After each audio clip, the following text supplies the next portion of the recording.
자, 우리는 왜 고통받는가? 이 질문, 아마 인류 역사상 가장 오래된 질문 아닐까요? 오늘 이 시간에는요, 이 질문에 대한 아주 특별하고 좀 독특한 관점을 담은 한 설교를 같이 파헤쳐 보려고 합니다. 오늘 이 이야기가 어쩌면 여러분이 고통을 바라보는 시각을 완전히 뒤바꾸는 물지도 몰라요. 네, 바로 이 질문이죠. 왜 인생은 이렇게 힘들어야만 할까? 우리 모두가 한 번쯤은, 아니, 어쩌면 매일같이 던지는 질문일 거예요. 그쵸? 인생의 고통이라는 게 꼭 아무런 이유도, 의미도 없이 불쑥 찾아오는 것 같잖아요. 예고도 없이 나타나서 우리 삶을 확 핥히고 가는 그런 날카로운 가시처럼요. 그런데요, 만약에 그 고난의 목적이 우리가 생각하는 것과 아예 완전히 다르다면 어떨까요? 바로 이 질문에서 오늘 이야기가 시작됩니다. 고난을 이해하는 데 있어서요, 완전히 새로운 틀을 제시하는 거예요. 기존의 관점을 과감하게 뒤집어 보자는 거죠. 자, 그래서 첫 번째로 살펴볼 내용은 바로 이겁니다. 법칙에 대한 역발상적 관점, 삶의 규칙. 근데 고난에 대한 새로운 시각을 이해하려고 하는데 갑자기 규칙이나 법이라니 좀 뜬금없죠? 고난이랑 규칙, 이게 무슨 상관일까 싶으시겠지만 정말 놀랍게도 이 둘이 아주 깊이 연결되어 있습니다. 자, 우리가 보통 법이나 규칙하면 뭘 떠올리나요? 보통은 시보하지 말라는 금지 목록, 우리를 막 옥죄는 그런 부정적인 걸로 생각하기 쉽잖아요. 근데요, 이 설교에서는 법의 진짜 목적이 우리를 살리고 보호하려는 아주 긍정적인 의도에 있다고 말해요. 그러니까 단순히 법조항 하나하나에 얽매이면 공동체는 삭막해지지만 그 법 안에 담긴 생명을 살리려는 그 따뜻한 정신을 따를 때 비로소 진짜 풍요로운 공동체가 만들어진다는 거죠. 이게 무슨 말이냐면요, 신호등을 생각해보면 딱 와닿아요.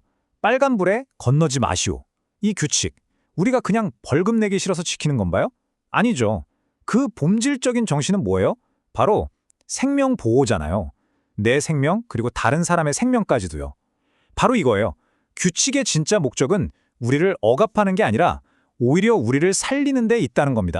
자, 그럼 이제 이 법에 대한 새로운 관점을 오늘의 주제인 고난으로 한번 가져와 볼게요. 법의 뒷면에 우리를 살리려는 긍정적인 정신이 숨어 있었던 것처럼 고난 역시 우리가 겪는 그 표면적인 아픔 너머에 우리를 위한 아주 적극적인 목적이 숨어 있다는 것. 이게 바로 오늘 이야기의 핵심입니다. 형벌이 아닌 도구로서의 고난이죠. 보통 우리는 고난을 어떻게 생각하나요? 그냥 피하고 싶은 장애물, 나를 무너뜨리는 것, 이렇게 여기잖아요. 근데 이 설교는 정반대의 이야기를 합니다. 고난은 그냥 장애물이 아니라 우리를 성장시키기 위한 신의 도구라는 거예요. 다시 말해서 신이 우리를 더 멋진 모습으로 빚어가기 위해서 사용하는 아주 섬세한 조각칼 같다는 의미죠. 나를 부수는 게 아니라 나를 만들어가는 과정이라는 거예요. 바로 이 구절이 그 핵심적인 근거가 되는데요. 로마서 5장 말씀입니다. 여기서 진짜 놀라운 건 이거예요. 환난 중에도 즐거워한다.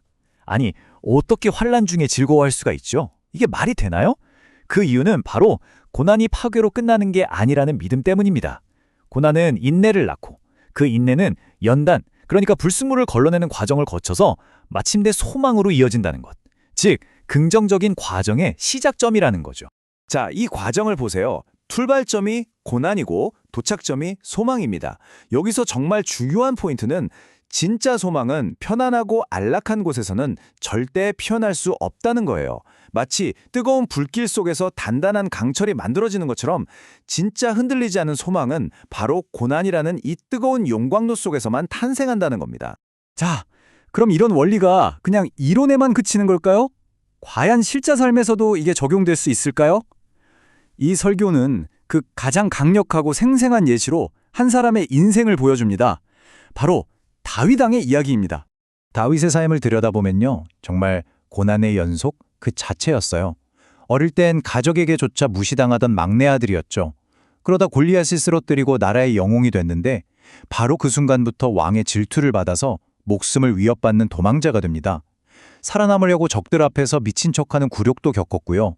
모든 걸 잃고 절망에 빠졌을 땐 자기를 따르던 부하들한테 돌에 맞아 죽을 뻔하기도 했어요. 그리고 마침내 왕이 되었지만 그 끝이 행복했을까요? 아니요. 가장 사랑했던 아들에게 배신당해서 자기 왕자에서 쫓겨나는, 아버지로서 겪을 수 있는 가장 끔찍한 고통까지 겪어야만 했습니다. 정말 상상조차 하기 힘든 이런 고통의 시간에 보낸 다윗. 그의 입에서 나온 고백은 우리의 모든 예상을 완전히 뛰어넘습니다. 다윗이 뭘 깨달았냐면요. 인생에서 가장 어둡고 고통스러운 곳, 바로 그 사망의 음침한 골짜기야말로 정말 역설적이게도 목자이신 하나님이 가장 가까이 함께하는 장소라는 걸 깨달은 거예요. 고통의 현장을 신의 존재가 가장 깊이 느껴지는 곳으로 재해석한 거죠. 한번 생각해 보세요. 가장 어둡고 고통스러운 죽음의 골짜기에서 가장 안전한 쉼터를 발견했다니 정말 놀라운 고백 아닌가요? 자, 그렇다면 고난은 우리 삶에서 구체적으로 어떤 역할을 하는 걸까요? 이 질문에 대해서 설교는 아주 유명한 작가죠. C.S. 루이스의 통찰력 있는 비유를 통해 그 답을 제시합니다. 바로 하나님의 메가폰입니다. 하나님의 메가폰, 정말 강력한 비유 아닌가요? 생각해보면 그래요. 평안하고 모든 게 순조로울 때 신의 음성은 마치 속삭임 같아서 세상의 시끄러운 소음에 너무 쉽게 묻혀버리죠. 하지만 고통은요, 마치 메가폰처럼 크게 울려 퍼져서 이만하면 됐지 하는 우리의 안일함을 와장창 깨뜨리고 우리가 그동안 놓치고 있던 가장 중요한 메시지에 집중하게 만든다는 겁니다. 자, 그럼 이 강력한 메시지 앞에서 우리는 이제 어떻게 반응해야 할까요? 설교는 마지막으로 우리에게 고난을 마주하는 새로운 길, 새로운 방법을 안내합니다. 첫째, 고난을 벌이 아니라 나를 성장시키는 신의 손길로 보는 겁니다. 저항 안에서 왜 하필 나에게 이런 일이라고 묻기보다는요, 그 과정에 순응하면서 질문을 바꾸는 거예요. 하나님, 이 시간을 통해 저를 어떻게 빚어가실 건가요? 라고요.